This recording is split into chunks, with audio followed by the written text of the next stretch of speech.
Israel and the Iran-backed group Hezbollah have agreed to a ceasefire after both sides accepted a deal brokered by the United States and France. 이스라엘과 친이란계 레바논 무장단체 헤즈볼라가 휴전에 합의했습니다. 이번 합의는 미국과 프랑스가 중재한 협상안을 양측이 받아들이면서 이루어졌습니다. Alright, so tell us more. Well, U.S. President Joe Biden, he said this deal is actually designed to be a permanent cessation of hostilities, meaning it's going to stop. This plan's going to stop everything.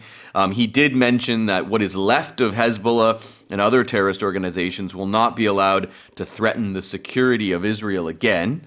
We'll see about that, but that's what he's saying.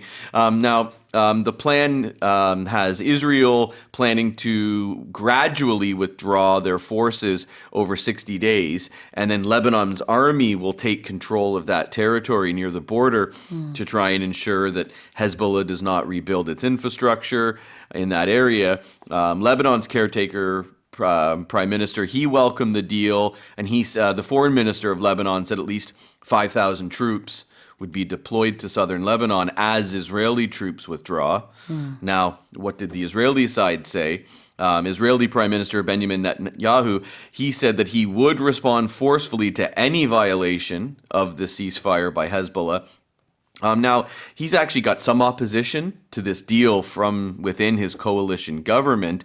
He's saying that this deal will allow Israel to focus on the threat from Iran, also replenish supplies, give the army a rest, and then to really now isolate Hamas is what he mentioned there. Well, you said earlier on that the US president says this is meant to be a permanent cessation of hostilities, but the word used here is a ceasefire, which doesn't mean that it's a complete end. No. I guess Biden's hoping it will lead to that. Right. But so when you cease anything, you stop doing it. So a ceasefire just means when two sides agree to stop fighting. So when you agree to a ceasefire, you make an agreement that you'll stop fighting. Yep. Sometimes it's permanent, sometimes it's temporary. Yeah. 그 cease라는 동사가요. C-E-A-S-E 이렇게 쓰는데 무언가를 중지한다라는 뜻이 있습니다. 멈춘다는 거예요.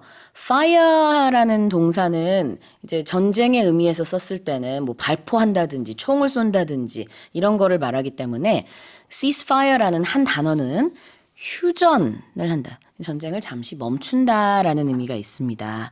agree to a ceasefire, 휴전에 합의하다가 되겠죠. And it was brokered by America and France.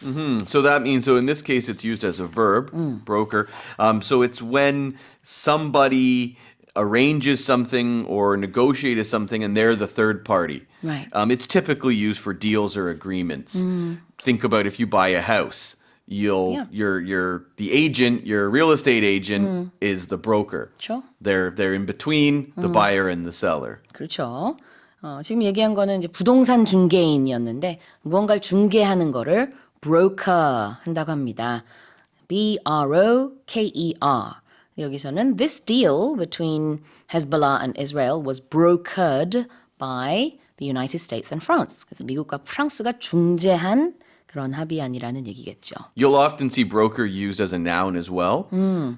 Someone's position is a broker, so like a real estate broker, a mortgage broker, an investment broker, and what they're doing is, again, they're the third party, and they're connecting buyers and sellers. Absolutely.